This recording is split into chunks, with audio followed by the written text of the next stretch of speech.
Yeah, Megaplex 2023 was definitely the most fun that I've ever played ever, in terms of like people being into it, people actually showing up, a lot of my friends being there, it being like a whole party weekend and stuff. I felt like a cool guy. I felt like a cool guy. I won't lie. Welcome to Metaverse Degen. I'm Lion. I'm Old Man Raptor. We got one hell of a guest today, folks, and that is...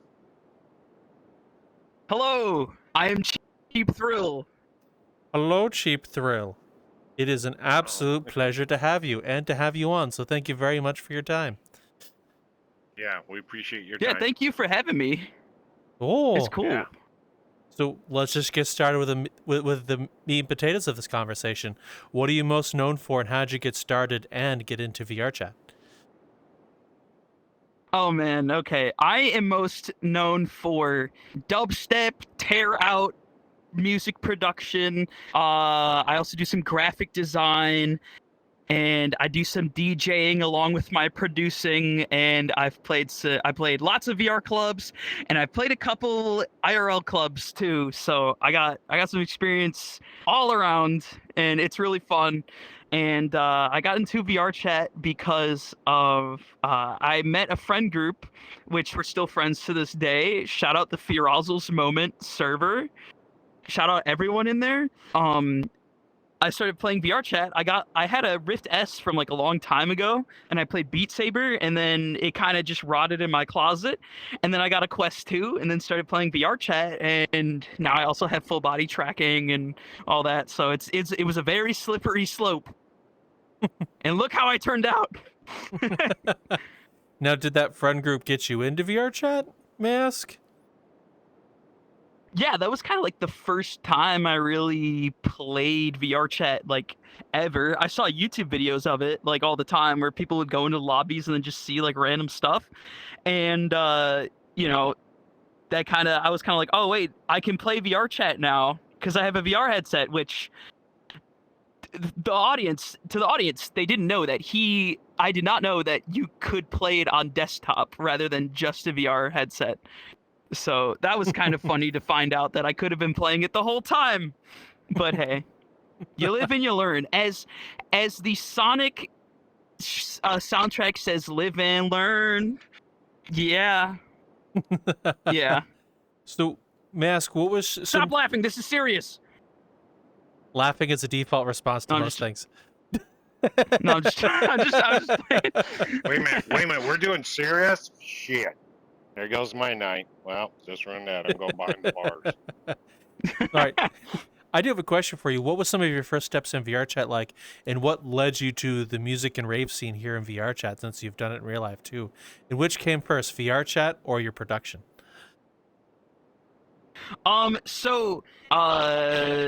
Yeah, I mean, basically when I learned about VRChat, all of my friends that I played VRChat with also attended raves. So the raves kind of just came right along with it. And finding out about, I think the first one I went to was Shelter, which that was pretty cool to see. I went to Shelter, and then I heard about Vibe Night, and then I Wait, and then I know FEC does raves and stuff like that. So I played a little bit. I played Vibe Night. I played FEC. I played I Wait. I just recently played Club Fallback. I have played a couple IRL clubs in like Virginia Beach, and I have played. I recently played one in Detroit, so that was cool. Ooh. So we did that. And yeah, I would say though, in terms of production, I've been doing that since like middle school in one way or another. Oh. You know, I've always kind of, I don't know, I've always kind of been like a music guy. This is gonna be really, really cheesy, but I literally always listen to music. Since I was little, like the first boy band that I got into was NSYNC, and my mom would play all of their CDs on a really big stereo we got when we moved into a big house, and literally every day I would be like, this is the music room, and I'd be listening to NSYNC all like every day. And yeah, then in middle school I got into Deadmau5, and then I got into actual production, and then I got into Skrillex, and then Yeah, there you go. I picked up dubstep, and now I kind of do more like aggressive dubstep / tear out type stuff. So I've been wanting to expand though. We're cooking some stuff. We're cooking some stuff for 2025. But yeah, I've been wanting to do more like variety, different tempos, different stuff, and I've been linking up with different producers. I say linking, I just add them on Discord and then forget to talk to them. But I've been linking up with different producers. Yeah, I mean, like, Hey, nice knowing you. Too bad I didn't talk to you more than 10 minutes. I forgot who you were. Well, you know. Yeah, we get that Yeah, man. all the time. Yeah, I'm collabing with them as soon as I open the DM and type. Yeah, but I've been like learning some tips and tricks along the way, and now that's where I'm at right now. So, Oh, wow. there you go. So let's hark back to your beginning days. What made you want to start making or producing your own stuff in the beginning? As you said, back in middle school. And what was some of the first tracks and albums you've made? I just heard like a bunch of electronic music, and I used to like just rip songs from Newgrounds, change them up a little bit, and be like, "Oh, it's my track," you know. So a lot of that was not very original, not very transformative. But then one day I found out like FL Studio is like a thing. I used to use Audacity, of all things, and then I found out about FL Studio, and then I was like, okay, I need to learn this for real. And compared to now, the internet it's so accessible. A bunch of different producer tips and tricks and tools, and a lot of VSTs are like way less expensive. A lot of plugins are less expensive, way more accessible. Back then, like, I used like the demo version of FL Studio, and I saved up allowance money to buy Native Instruments Massive, which was $300. And then I wanted to be a big boy, and then I saved up even more money. I saved up $300 to buy Logic Pro because I just got a MacBook too. And now I use Ableton Live. So that's kind of it's kind of a journey. I've kind of been through like a few different DAWs, and I like Ableton Live the most. Everybody says it's like an Excel spreadsheet program, and that's why I like it. It's really straightforward and easy to use. I can just slap stuff together. And for me, best workflow in the world. Ableton, sponsor me. They're not going to sponsor me, but hey, if you're listening, sponsor me. Please. Well, that's okay. Cut that. That was cringy. Cut it. Just kidding. Nah, keep that in. I'm sorry Keep it to in. tell you, but we don't cut nothing, so it's going to stay in there. Oh no, I could say something really cancelable and then you won't cut it. Don't do that. Okay. Yeah, I'm gonna be the brand risk. This is the one. All right, everybody. Nice to meet you. Have a good day. Thanks for joining Metaverse Degen. I'm joking. So I can't believe it. Yeah, I do have another question as well. When you create your music, do you create with a reason, or do you have do you just kind of go with the flow? What is your workflow when you're creating your music, and what was your first show like? So, I would say I do one of two things. I do two things. One, I will just start creating a sound and just record a bunch of like whatever it does, and then find usable samples in a giant like 30-second long sample, and then make something from that. Or I will be like, okay, I have a set idea, I have a flow in my head, and I'm gonna do my best to recreate it as close as possible. But then sometimes also, when I do that, some spontaneous stuff does kind of happen, and it's never really like concrete. There are times where I would set out to do something and I'm like, okay, this sucks, and then I go in a different direction. I'm like, okay, cool. And then the third thing I do is close the DAW and then watch YouTube. I don't want to do this anymore. Time to watch cats dancing. I mean, yeah, that's pretty much it. I'm just like, man, this is like, I can't just stare at the DAW and watch the music make itself. It sucks. So I have to like, so I'm like, man, it's not finishing itself. Come on. And then I just give up. But when it's really going, it's really going. Okay. And what was one or some of your first shows like when you started playing it for people, and what eventually led you to want to play it for people versus just make it on your own? I mean, honestly, like I've been kind of like a dude that did like performing arts like in middle school and high school. I always kind of liked entertaining people, um, but only if they actually. Here's the caveat: I like entertaining people, but I only like entertaining people if I can just do my thing rather than be like, okay, here's like an act that's being marketed towards someone, or like do you know what I mean? It's like sometimes when you do an act, you have to cater to the audience, but I'm just like, no, I'm playing songs that I like, and the close game button is right there if you don't like it. You know what I mean? Yeah. So that's kind of what I've been doing. And yeah, I don't know. I like entertaining people and seeing people in VR that like people would congregate for a VR rave and like actually dance to it and be entertained, and like I can go up to people and be like, "Oh my god, like let's start a mosh pit in VR," you know? And then people actually do it. And, like they don't look at this guy and be like, "Who are you? Hello? Where am I?" Like yeah, I have a kind of experience with that happening in an IRL show, but I can tell that story another time. Oh, well, you can. Actually, you know what? I'm telling you right now. I'm telling you Okay. right now. I was which the people organizing the event were really, really nice. I'm not gonna name them because they're really nice and they're very kind. It was just a very funny circumstance. They had open decks, and I signed up for open decks at this one place, and they had like a main thing. And I was up there. I was like, "Yo, I'm CheapThrill. I'm here for 15 minutes. Let's go." And then I would play my music, and everybody just kind of stood still and looked at me. So I'm just like, okay, well, whatever. I'm having fun up here. That's all that matters. But then I would try and go on mic and be like, "Yo, why you standing still? Get in here and start dancing." And then like nobody would move. So I'm like, okay, before I get posted to a cringe compilation, I'm just gonna keep going. So, but towards the middle, people actually started dancing and stuff when I would like bully them. So bully the audience if they don't do what you want. You just gotta bully them. God, what the hell? Aren't you shaking your ass enough for me? What the hell? Get the lead out of your ass. We want to see you boogie. No, Yeah, I mean, right. like, literally at the last IRL gig I played in Detroit, people were standing still during a drop, so I literally just rewound the track and said, "Why are you standing still? Stop doing that." And then I played the song again. And people thought it was funny. So, like, it kind of works. It kind of works. You know, it is kind of a thing in, like, dubstep scenes to kind of just rewind a track. So, it's kind of a common thing. But in that instance, I specifically bullied the audience, so it was funny. I see.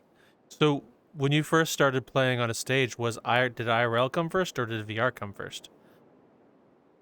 They kind of happened at the same time, although VR was technically first by like a week. And then I flew out to play a club in Virginia Beach, and that was cool. And then I don't know, it just kind of like snowballed. Like I was kind of like, man, I'm not getting any shows. And then it literally just like in a snap of a finger, just like, okay, you have a VR set, you have a VR set, you have an IRL set, you have this and that. And like, you know, also for like the past couple of months, like I've been you know, like they've just been they just kept coming a little bit. Like every other week, like my parents are like, "Hey, we're gonna plan something. Do you have any VR DJ sets going on this week?" And I'm like, man, I didn't even get that far. You know, they just assume that I have something going on at this. It's kind of funny. It's funny. Okay. So tell us about some of the music you have posted. What are some of your favorite tracks and why? No, I hate all of them. No, that's a half joke.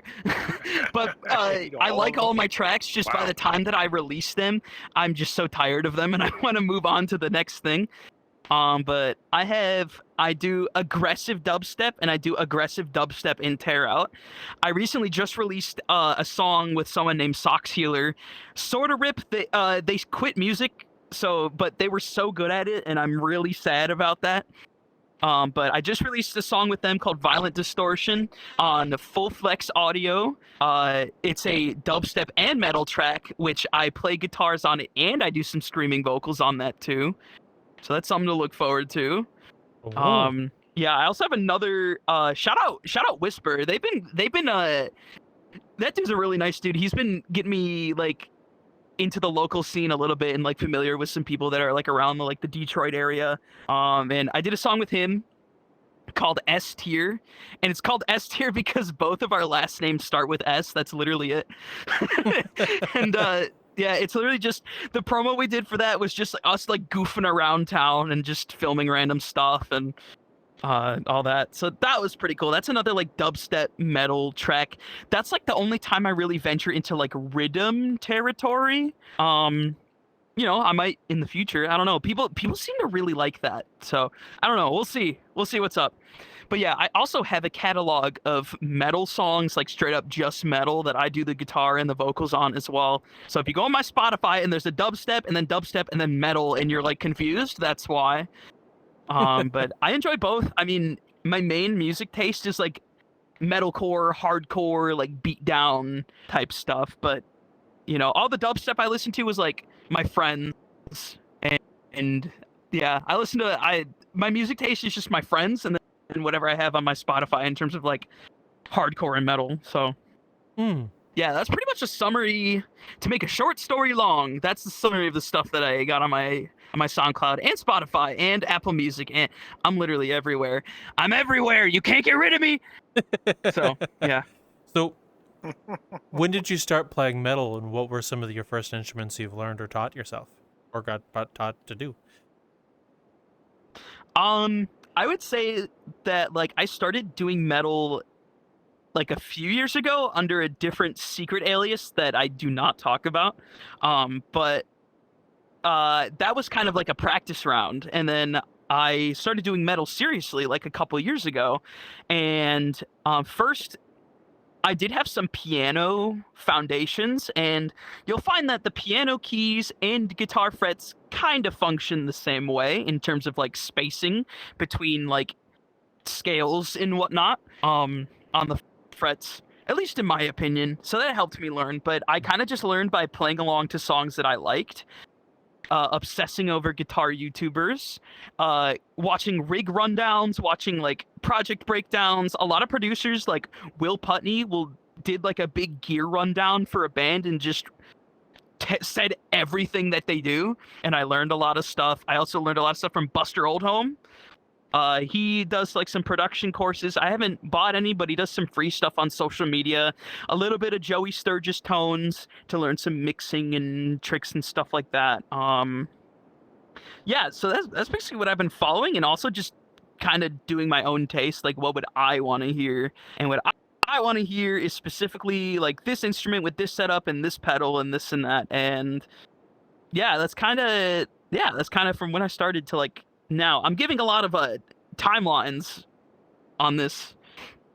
Okay, well, it's pretty interesting. You kind of started with did you start with FL Studio doing some dubstep and tear out and stuff like that, and then eventually ventured to metal. What made that switch, Mask or addition? Because I just heard some cool metal, and I was like, I want to do that. Like, I want to have a discography where people will like stank face when they hear something that I made, or like mostly I will be like, nobody in my circle of the underground is doing what I want to do or what I want to hear, so I'm gonna do it. So that's kind of what made me want to do it in the first place. Okay. So what eventually made you when you hopped into VRChat, wanted to go for shows? And what were some of your first VR shows and experiences like? Basically, I just wanted to like, I like the thought of DJing, and I like DJing for like a crowd where I can just play my own music. And my friends attended like VR raves like Shelter. I haven't DJ'd for Shelter yet, although I don't know if they do much like dubstep of my type, so I don't know. We'll see. But hey, if they happen to hear this and they're like, hey, we need a quirked up white boy who plays dubstep and tear out, hit me up. But yeah, they were just kind of like, I was like, oh, like there are like raves that I can like play a DJ set, and it's kind of like a IRL thing, except it's like more accessible and more people around the world can connect and do it. Like, hey, like I will sign up for that, and the first big set that I had was Vibe Night back in June. I believe it was June of 2023.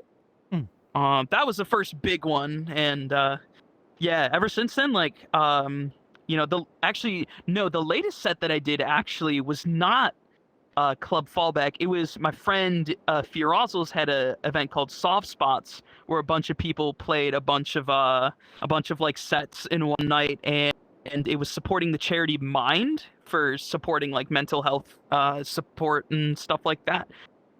And that was pretty fun. A lot of raves you can just kind of host and just do, which is kind of cool about it. Like anybody can just hold a function. And since it's VR, like a lot more people can hop on and be like, hey, like I can show up and I'm like across the country, So yeah. Wow.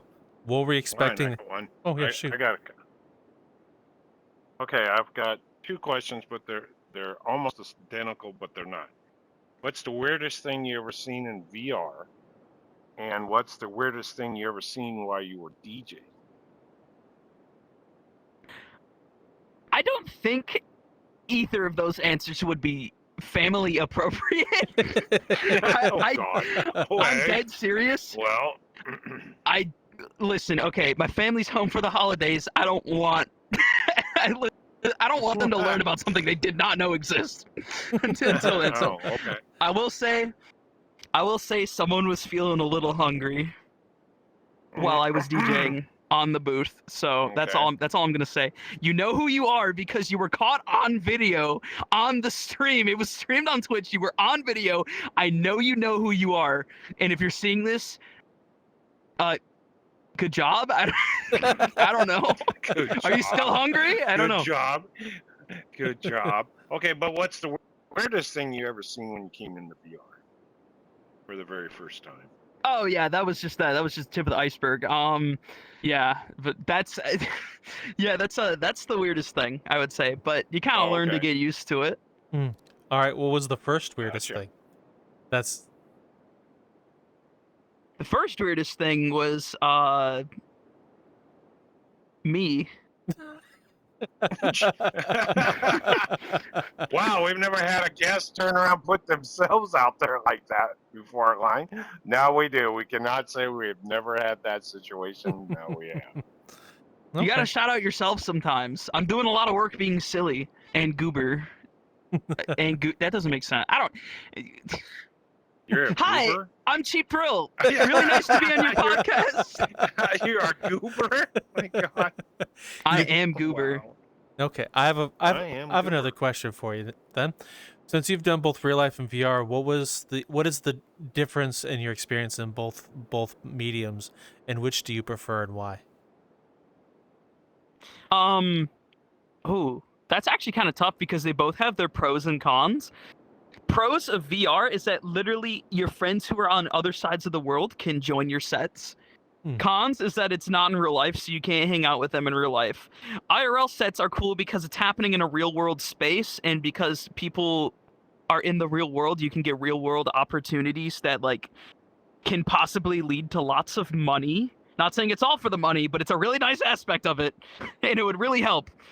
But yeah, the only downside is that all my friends who are across the world, they would have to buy a plane ticket to be like, yo, you're playing here, like, sick. Time to pay like $800 to fly somewhere. Well, that's $800 on Delta.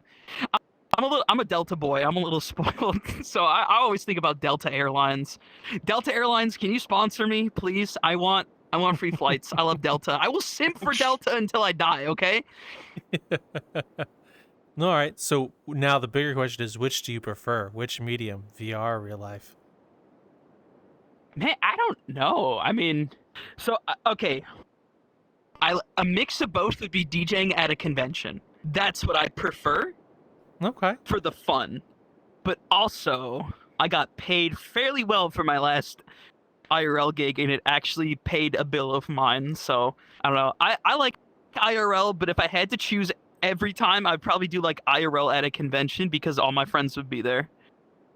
Okay. Or the most amount of friends would be able to be there. All right. So, what have been some of your real life experiences and with shows? Did you ever play at a convention? And what kind of real life shows have stuck with you? I have played at Megaplex in 2023, which I'm working on 2025. I also DJ'd. I know that at Anthrocon in July, there was this group called Don't Drown. I would DJ'd with like a group of people there, and that was cool. And I'm going to Fernal Equinox in Toronto, and I applied to DJ there. And one of my friends wanted to back to back at FWA in Atlanta. So we're seeing about that too. Hopefully. But yeah, I would say like Megaplex 2023 was probably like my favorite, just because like more of my online friends were there, and everybody could get up to like silly, goofy antics, and you know, like people, if we had like inside jokes, like, or just jokes around the convention, people would blurt them out while I was playing. And, you know, like for example, like randomly, I don't know why, like one of the jokes between one of my friends was just nah, like just waving our finger and being like nah, and so then I was doing some crowd engagement for a metal song that I made, and I was singing it, and I was like, oh, that's not the end, because the breakdown was about to happen, and it was like, that's not the end, and then they just shouted from the crowd, no, and that made me laugh like really hard. So that was cool, and basically seeing all the people that were like, dude, that set was like the best one that I heard at a convention ever. That was insane, because I'm like, dude, I feel like people could DJ circles around me. Like there are some people there that could DJ circles around me for sure. But you know, a lot of people were like, oh, you play like Tear Out. That's sick. Nobody does that, you know. So it's cool. Yeah, Megaplex 2023 was definitely the most fun set that I've ever played ever, in terms of like people being into it, people actually showing up, a lot of my friends being there. It being like a whole party weekend and stuff. I felt like a cool guy. I felt like a cool guy. I won't lie. I see. So when you were starting to do shows, since you said they both kind of happened at the same time, what were you expecting those experiences to be like versus what you actually experienced doing them?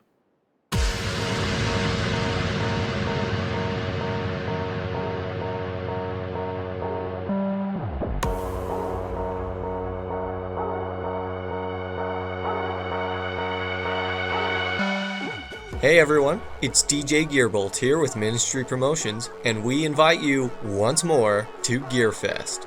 This is not just an event, it's a 4-day festival running from January 29th to February 1st, featuring an incredible lineup of 32 talented DJs and multiple hardworking communities. The party kicks off every day at 7:45 p.m. Eastern and runs until 3 a.m. Eastern. Don't miss a second. Join the Ministry Promotions group to secure your spot. But that's not all this year. We're turning up the love by partnering with the Red Cross to host a fundraiser. This incredible nonprofit has been a lifeline for the victims of the recent Florida hurricanes and the ongoing Los Angeles wildfires. Let's come together as a community to make a difference, inside and outside of VR. We couldn't pull this off without the support of some amazing collaborating teams, such as EOZ, PJKT, VRChat, and Lun from Virtual Market, with auxiliary support brought to you by Cybar, Black Tie Butlers, Hypothetical, and Legendary. And of course, get ready for performances by dancers from Ministry, Ascension, and Menagerie. Mark your calendars, tell your friends, and bring the energy. This is one event you do not want to miss. Let's make memories, raise support, and dance like there's no tomorrow. We'll see you there, and as always, cheers.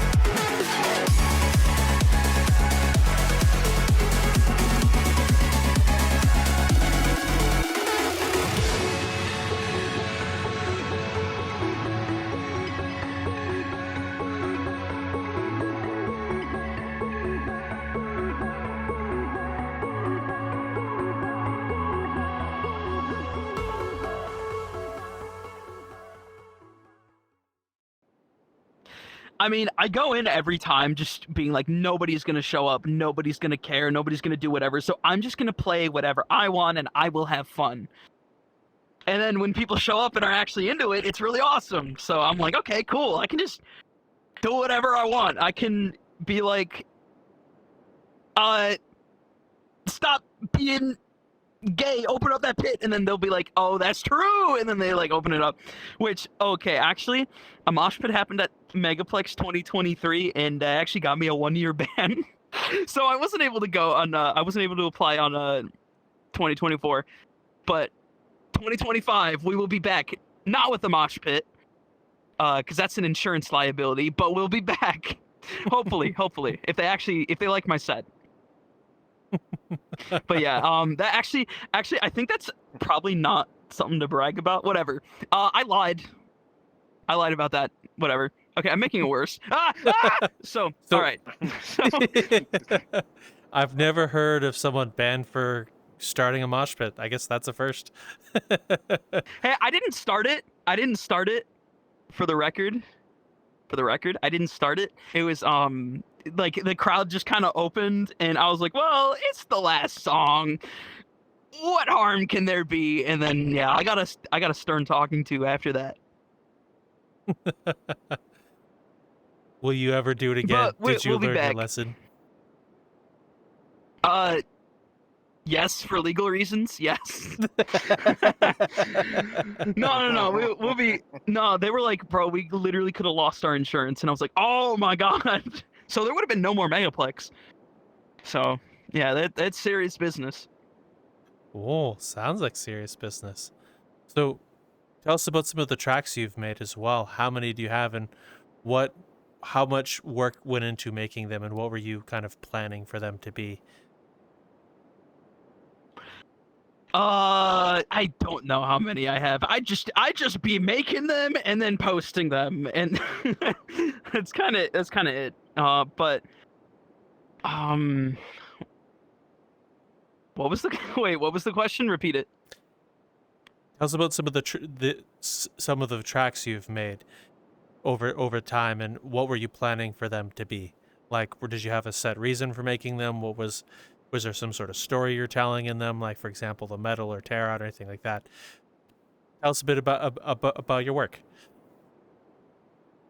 Well, okay. So yeah, basically, I don't know. When I make a song or like an EP or something, I try to go in with the mindset that it's my last one. So I try to make it as cool as possible. I do have another EP planned for 2025, and in terms of storytelling, I got it I think I got something cool. I kind of unintentionally started doing like computer ethereal type branding, like my second EP was called Raw Archive of the Soul. I thought that sounded cool. Then my third EP was Computer Angel. Then my fourth EP was Internet Afterlife. So my next EP I want it to be really cool, and I kind of want it to like cap off that whole like arc, that circle, and kind of be like a kind of a story a little bit, which I don't want to reveal too much, but I think it's kind of banger. Kind of banger so far. I'm a little biased, but it is kind of banger. I won't lie. Well, I wrote up like a whole lore, and I tied in all the EPs together and all that. So I think I did a pretty good job. Well, since you said you're tying up that story, what is the stories of the previous EPs then? Well, it's like I decided to come up with like a sort of like okay, so I kind of have a fascination with like the concept of an afterlife. So it's kind of like I made like a whole story where it was like there was this facility where it's kind of like a cult-ish, but not really, but it kind of is, a little spoiler. But they practice like enlightenment via gathering your soul and then compressing it into a zip file and then uploading it to like this computational spiritual plane to be judged by the computer angel. And based on whether you like seek enlightenment or whatnot, then you will pass on to like the internet afterlife. Whoa, fourth EP, so it kind of ties in RAR archive of the soul with the zip, your soul going into the zip archive. Well, it's a RAR, but a zip, whatever. And then going into the computer, which my fifth EP, C Machines, the computer is called the C Machine. Haha. And then you consult the computer angel and then go into the internet afterlife. Whoa! So that's kind of what I've been doing. And C Machines was a little bit, I had to tie that in because like the actual story behind the little background behind C Machines is that I saw that there was this type of computer called an E machine that was labeled as never obsolete. We all saw how that turned out. If my viewers who used an E machine growing up, not my viewers, this is your podcast. If any viewers of Metaverse Degen used an E machine growing up, let them know in the comments. let them know. So yeah. Okay, so I have a bunch of questions. One is, what is an E-machine, and where did the story come from, and how did you, within your let's start with there before I continue bombarding you with more. So an E-machine was a brand of computers that were kind of marketed towards being like a computer that you wouldn't really have to upgrade. It was never obsolete. Again, we saw how that turned out. And they basically were kind of like a more budget option, while also being like good enough to never upgrade, while being on like Windows XP. It came after like the big, like it was after Y2K where they were like, oh wait, like the internet like didn't destroy like literally everything. Woo, time for the .com boom. And then it kind of, at least I think they kind of, or am I remembering wrong? I don't know. Is this who you want as a guest on your podcast? I'm spreading misinformation. No, but I know that like they did something. I don't know. There are a million videos on it that explain it better than I do. But the point being was that I thought the phrase being never obsolete, like I was like, that's kind of crazy. But then I wanted to theme my EP C Machines off of the E Machines. And so I thought that would be cool. And the C Machine is a little bit quirky, a little bit different, a little bit corked up, a little freaky. Not like freaky, but like, well, you'll see. You'll see when I gather everything together and then launch this new EP with like merch and a website and all the marketing stuff that I want to do with it. So we'll see what's up. We'll see what happens. Okay. So where did this story come from that you're telling through your EPs, and how does each album or each EP or album you released tell that story? Yeah, the story just kind of came when I was like, I want to just make an EP or like like a final thing. Like I wanted to call the entire saga like called spiritual computing. And basically each EP is kind of like little pieces of lore, like little tiny pieces of lore. And, they don't reveal a lot of information beyond just like the titles. And I kind of want to tie everything together. So when people see it, they're like, oh, wait, that's crazy, or something like that. And it really came about because I was like, man, I want to top this off. I want to have like kind of a send off, because like this branding is getting really hard to keep up. I'm not gonna lie. I can only think of so many different titles that are with spirituality and computers at the same time. So, it's so I was like, I want to send it off. I want to cap it off. I want to do like a spiritual computing complete suite and have every single EP in the thing as like a CD. I can dream about a vinyl, maybe, and I'll see what's up. But yeah, that's kind of where it came from. And I was like, I did a little creative writing exercise and kind of made a little story that ties everything together. And I also made a live intro set, like a live set intro that does like a whole like, oh, the audiences are actually like the test subjects of the facility. Whoa, isn't that so crazy? And I had my mom voice act it too, so shout out mom. But yeah, it's like a little infographic where it's like, you are here because you elected for the Spiritual Computing Institute, big balls, so it's kind of like, yeah, that's kind of where it came from. I wanted to just be like, okay, this is like the last thing, like kind of going back to me wanting to make every EP kind of like my last one, so every single one is really cool.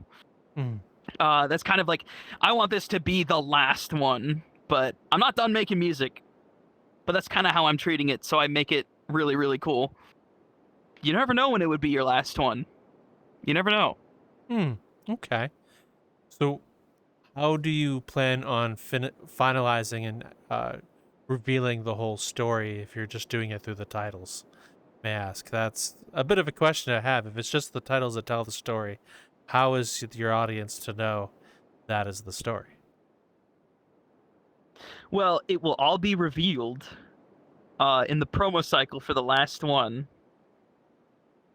That's kind of how I wanted to do it, actually. I wanted to have like a website where it was like something interactive, or maybe like some sort of call to action to pre-save, and it would have like little lore documents or something. Like, that's what I want to do. And the reason I didn't put like any story in it, like I didn't reveal anything really to like straight up front, because I didn't want to force it, and when it's forced, it's kind of cringe. It doesn't hit as hard. So I wanted it to be like, oh, this is this whole thing that's been kind of uncovered. It's like the feeling, I want to recreate the feeling where it's kind of like, oh, that was it the whole time, like when someone realizes something was actually just uncovered or secretly going on, or like, I don't know, like that same feeling. I want to recreate it. Hopefully I'll be able to. We'll see what happens. But maybe spoiling it, maybe that, I don't know. Maybe that ruined my chances. I don't know. I got a big old mouth. That's okay. It's my own thing. I can do whatever I want. Maybe like when it comes out, I'll just be like, yeah, here it is. Eat up. I don't know. You never know. He's serving it. We'll see what happens. He's serving it line on a silver platter. As SpongeBob would say, serving it up Gary's way. So I have another question for you as well. When you hopped into VRChat, did it enable or affect you or your music in any way that made it better or worse, Mask? How did being in VRChat in the scene here affect you as an artist? It was kind of like, oh, so you kind of get like a feeling when you start to know people and get around, like you'll make a song and you'll be like, oh, I bet this would go so hard in this club or something like that. That's mostly what, affected it. So like, I just try to make everything as cool as possible. So I'd be like, oh, I bet that this person in this club would totally love this part or something like that. So that's kind of a blessing and a curse at the same time, because I did fall into like I'm only making stuff if people will go hard to it. That's not what you do. I mean, that's what you can do, but that's not what you do. You have to make it because you like it. Otherwise, it's a job. Okay. So was that a lesson you learned here in VRChat, and what were some of the other things you've learned while playing here in VR that you took out with you? Yeah, I learned that pretty much you can just be whatever you want, and people don't care. Well, I mean, people do care. They just have no adversity, or like people are just kind of like themselves, and it's like whatever. I also learned that grown adults sometimes can't behave, so that's another thing I learned in VRChat. But no, in all seriousness, it's what do you mean? What do you mean? What am I talking about? You know exactly what I'm talking about. No, I don't know what you're talking about. No. The way you're saying that makes you. I wasn't blaming you, but like now you said something, so like No, maybe I I don't know won't what you're blame talking you. about. I'm Yeah, blaming go this ahead. dude right Everybody here. else Come on, I can't believe you do that. All I'm saying is age verification. It will do wonders for. It's gonna clean up a little bit. That's all I'm gonna say. No, but I mean, I got my friends. I hang out with my friends. I like meeting people. I mean, yeah, you're gonna meet some weird people, but like, I meet weird people like at my job. So like, I don't know, like, it's kind of everywhere. You gotta just be like, oh yeah, that's like everywhere. Get your friends, get your group, get your homies, go with your homies to other places, and yeah. Okay. So, now, what were you expecting your journey to be like once you've put on the headset and hopped into VR chat? What were you kind of expecting this whole trip would be like?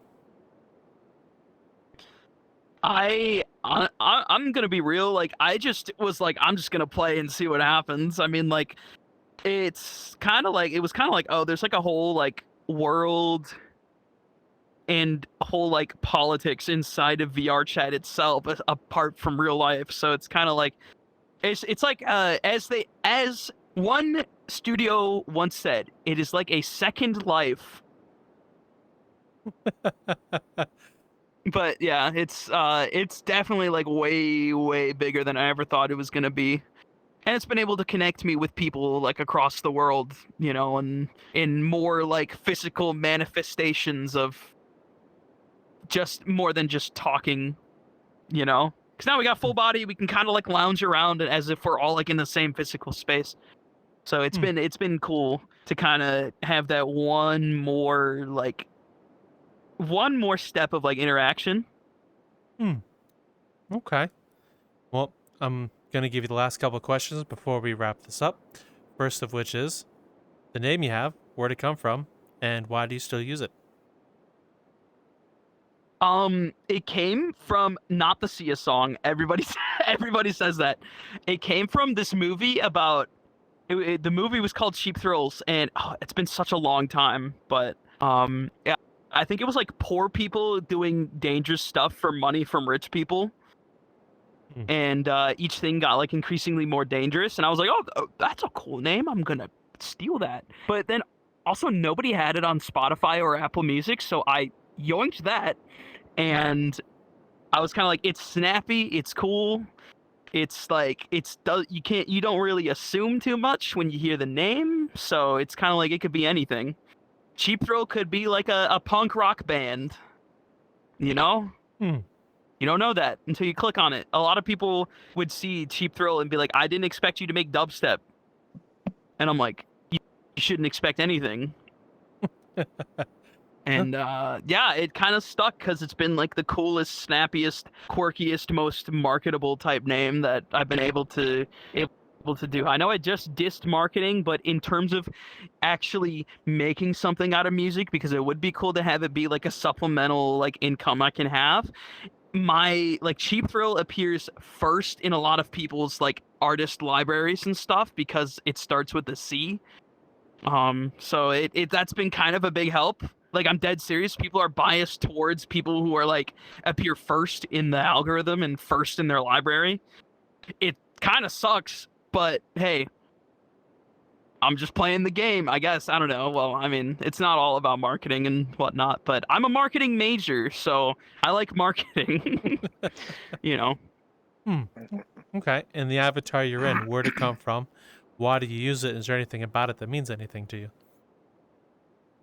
I mean, I made this dude when I was like 14. So and actually, I used to read Wings of Fire, which I still kind of do. Like, I secretly do. Just because, like, I feel like I would be mortified to walk into the kids section of Barnes & Noble and pick up a Wings of Fire book in current day because I'm 24, almost going to be 25.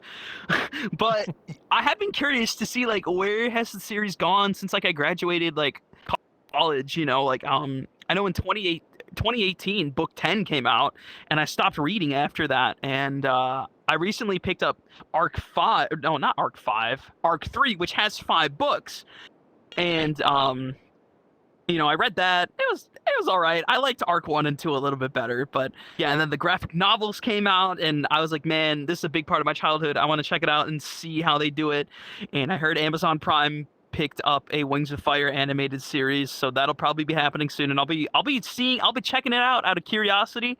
I just want to see, because the books were kind of like, they were kind of violent. So I mean, it was cool, but like, I'm kind of like, how do they translate that?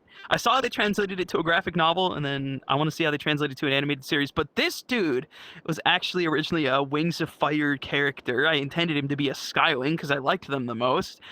But there's a lot of white, so I was just kind of like, I don't know, I like white and red, but yeah, that's kind of where it came from. And that was when I was like 13, 14. And kind of stuck with me ever since. So Okay. that's where I'm at. Alrighty. Well, CheapThrill, thank you very much for joining Raptor and I and letting us get to hear your tale. Thank you very much. It's been an absolute honor. Yeah, thank you for having me. It was really fun being on here and talking and all that. It was fun. Well, where can people find you if they wish to reach out and find you? Don't find me. Just kidding. My Twitter is so a lot of people had the same idea for the handle. It's at CHP_THRLL. It sucks, I know. But on Instagram, it's CheapThrill Music. And you can find me on Spotify under CheapThrill. If you'll see a photo of me against a jellyfish wall, that one's me.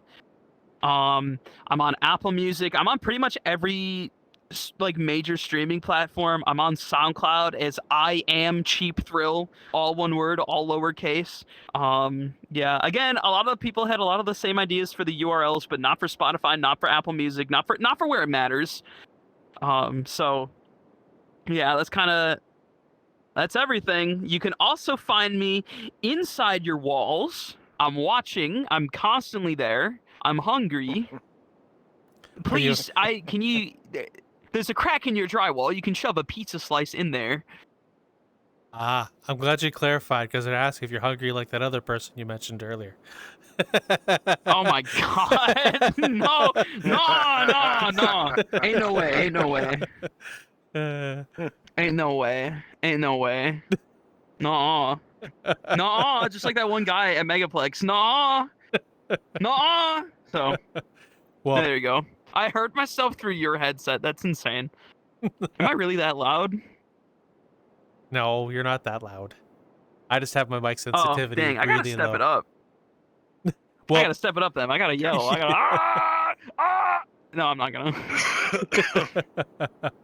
Well, with that said, we'll give you, the audience member, a question before we wrap up. And before that, everything you want will be right down below in the thingamabobble called the description for you to find. All the links for Mr. CheapThrill here will be right down there for you to click away.